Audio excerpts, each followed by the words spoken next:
அன்பான உறவுகளுக்கு உங்கள் அன்பு சகோதரன் ராஜசேகரின் வணக்கம். இன்றைய ஆத்ம சிந்தனையில் செல்ஃப் கேர் அதை பற்றி தான் ஒரு சில விஷயங்கள் சொல்ல விரும்புகிறேன்.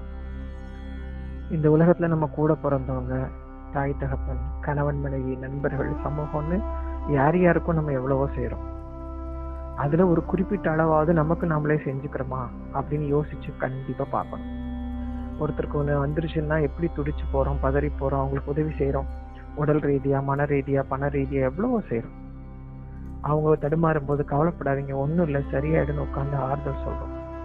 அவங்க நார்மல் கண்டிஷனுக்கு வர்ற வரைக்கும் அவங்களுக்கான எல்லா உதவியும் செய்கிறோம். அப்போது இன்னொருத்தருக்கு செய்கிற அதே உதவியையும், இன்னொருத்தர்கிட்ட காட்டக்கூடிய அதே அன்பையும் நாம் நமக்கு கொடுக்குறோமா அப்படின்னா அது கொஸ்டின் மார்க் தான். நாம் அதை பண்ணுறதே கிடையாது. நமக்குன்னு வரும்போது சில நேரங்களில் சோர்ந்து போயிடுறோம், முடங்கி போயிடும்.